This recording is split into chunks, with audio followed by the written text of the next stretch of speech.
Before Jay-Z built his empire and Nas brought Illmatic to the world, the 1980s hip-hop scene was packed with groundbreaking albums that didn't just change music, they created an entire culture from scratch. These 25 records moved millions of copies, influenced every artist who came after, and established the blueprint that hip-hop still follows today. Let's count down the essential albums that built the golden era, starting with number 25. Number 25, Eric B. and Rakim's Paid in Full from 1987. Me and two are solo, get in the flow, and you can picture like a photo. This album didn't just showcase one of the greatest MCs ever, it redefined what hip-hop production could sound like. Rakim's complex rhyme patterns and metaphysical lyrics raised the bar for every MC that followed, while Eric B's sample-heavy production created a sonic template that producers studied like scripture. Tracks like I Know You Got Soul and the title cut Paid in Full proved that hip-hop could be both street-smart and intellectually sophisticated.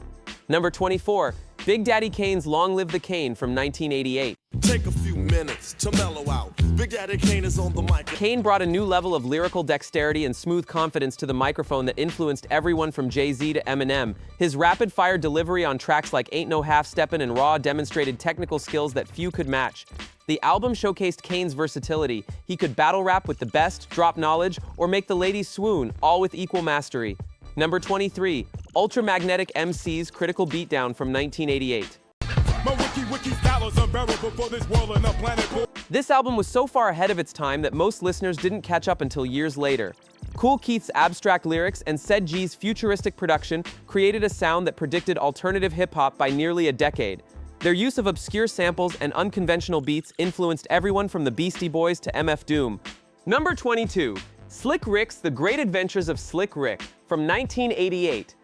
We're gonna need everybody's help, and we want y'all to clap your hands. Rick the Ruler brought storytelling to hip-hop in a way nobody had done before, spinning vivid tales with British accented charm and theatrical flair. Children's Story became an instant classic, while tracks like Mona Lisa and Teenage Love showed his narrative range. His influence on storytelling rappers, from Nas to Snoop Dogg, cannot be overstated. Number 21, EPMD's Strictly Business from 1988. Eric Sermon and Parrish Smith proved that minimalist funk could hit as hard as any production style.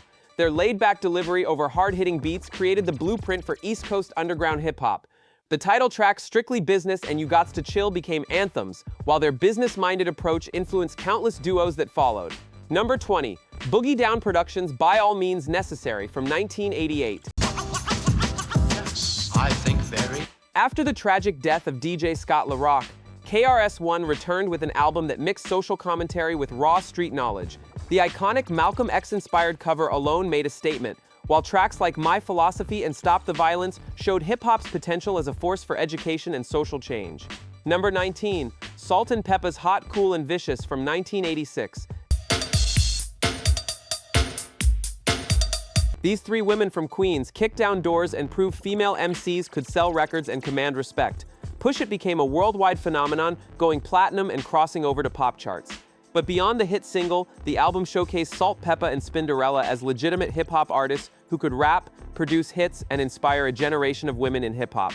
Number 18, Jungle Brothers' Straight Out the Jungle from 1988. Not what I am. I'm a jungle brother, a true blue brother. As founding members of the Native Tongues Collective, the Jungle Brothers brought Afrocentric consciousness and jazz-influenced production to hip-hop.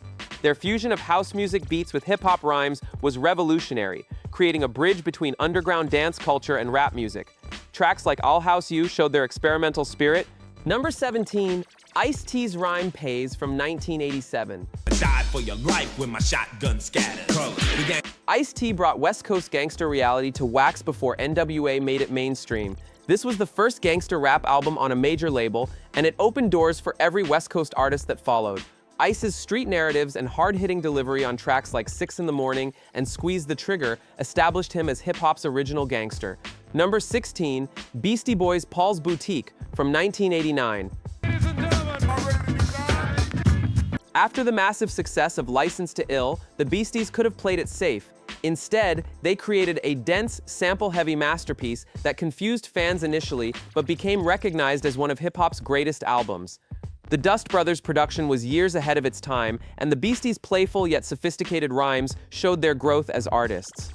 Number 15, N.W.A.'s Straight Outta Compton from 1988. Cause some don't agree with how I do this. I get straight and meditate. This album didn't just change hip-hop, it sparked national debates about free speech, police brutality, and the reality of inner-city life. Dr. Dre's production was raw and powerful, while Ice Cube, Eazy-E, MC Ren, and DJ Yella delivered uncensored street reportage that terrified mainstream America. FDA Police became an anthem, and the album's influence extended far beyond music into politics and culture. Moved before we continue with number 14, if you're feeling this journey through hip-hop's golden era, show some love by hitting that subscribe button and turning on notifications. We're bringing you deep dives into the culture every week, and your support keeps these stories alive for the next generation. Number 14, LL Cool J's Radio from 1985. Talk about money. At just 17 years old, LL Cool J dropped one of the most influential debut albums in hip-hop history. Produced entirely by Rick Rubin with nothing but an 808 drum machine and LL's ferocious delivery, Radio proved that stripped-down raw hip-hop could compete commercially. I Can't Live Without My Radio and Rock the Bells became instant classics that still bang today. Number 13, Public Enemy's It Takes a Nation of Millions to Hold Us Back from 1988. Istanbul was a sonic revolution. The Bomb Squad's dense, layered production created a wall of sound that felt like organized chaos, while Chuck D's powerful voice and politically charged lyrics made you pay attention. Flavor Flav provided the perfect counterbalance, and together they created the blueprint for politically conscious rap. Songs like Don't Believe the Hype and Bring the Noise remain powerful decades later. Number 12, Boogie Down Productions' Criminal Minded from 1987, KRS-One, and DJ Scott LaRock created the template for hardcore East Coast hip-hop with this raw, street-oriented classic. The cover art showing them with firearms was controversial, but the music inside was groundbreaking. The Bridge Is Over became one of hip-hop's most famous diss tracks, while 9mm Goes Bang and South Bronx established BDP as the Bronx's premier representatives. At number 11, De La Soul's 3 Feet High and Rising from 1989. These three teenagers from Long Island flipped hip-hop on its head with their playful, psychedelic approach to rap music. Prince Paul's innovative production incorporated game show samples, skits, and eclectic musical references that created a completely new sound. Me, Myself, and I became a hit, but the entire album was a journey that proved hip-hop could be weird, wonderful, and commercially successful. Number 10, Run-DMC's Run-DMC from 1984. Backstage tonight. This self-titled debut announced that hip-hop had arrived in full force. Run-DMC and Jam Master Jay stripped away the disco influences that dominated early rap and created a harder, more aggressive sound that reflected the streets. It's like that in Sucker MCs showcased their call-and-response style and minimalist production that influenced every hardcore rap group that followed. Number 9, Beastie Boys' License to Ill from 1986.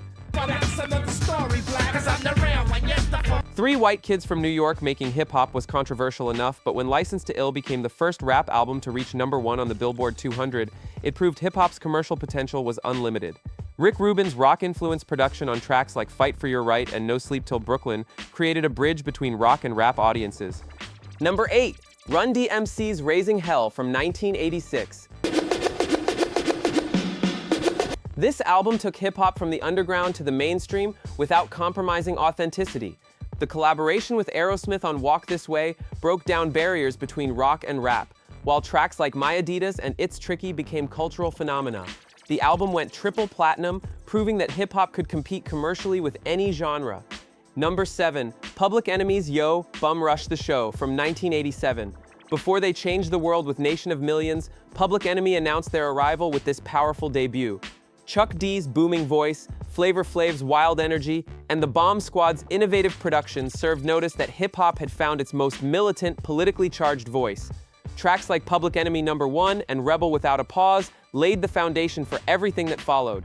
At number 6, Africa Bambaataa and Soul Sonic Force's Planet Rock, the album from 1986.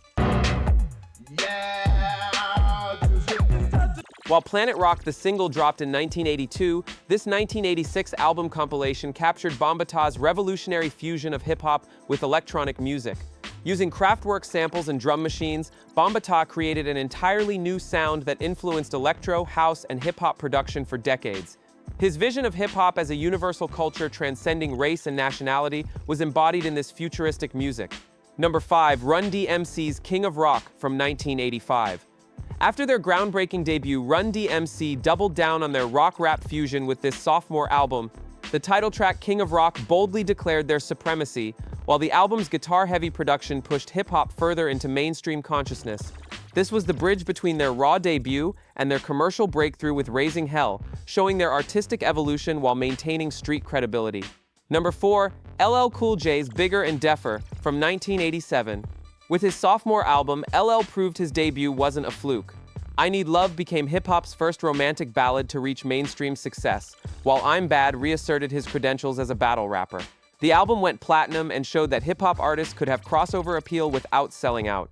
LL's influence on every romantic rap song that followed cannot be overstated.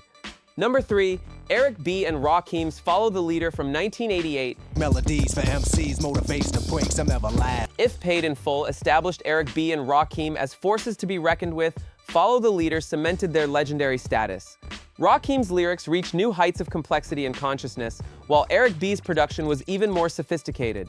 The title track, Microphone Fiend, and Lyrics of Fury showcased technical mastery that few have matched in the decades since. Number 2, Grandmaster Flash and the Furious Five's The Message from 1982. Grandmaster Flash and the 5 MCs are While technically just an album compiling their singles, The Message captured something revolutionary, hip-hop with social consciousness. The title track, The Message, transformed hip-hop from party music into powerful social commentary, painting vivid pictures of inner-city struggle that resonated worldwide. Melle Mel's lyrics about broken glass, unemployment, and urban decay gave voice to communities that mainstream media ignored. And number 1, Run-DMC's entire trilogy of their first 3 albums, their self-titled debut, King of Rock and Raising Hell from 1984 through 1986. Choosing one over the others is impossible because together they form the most important body of work in 1980s hip-hop. These 3 albums took hip-hop from underground culture to mainstream phenomenon, from street corners to MTV, from independent labels to multi-platinum sales. Run-DMC and Jam Master Jay's influence on every hip-hop artist that followed is immeasurable. They didn't just make great albums, they built the foundation that allowed hip-hop to become the dominant cultural force it is today. If you made it this far, you're true hip-hop family. Drop a comment telling us which album on this list is your personal favorite or which essential 1980s album you think we missed. Hit that like button, subscribe to the channel, and turn on notifications so you never miss our deep dives into the culture that changed the world.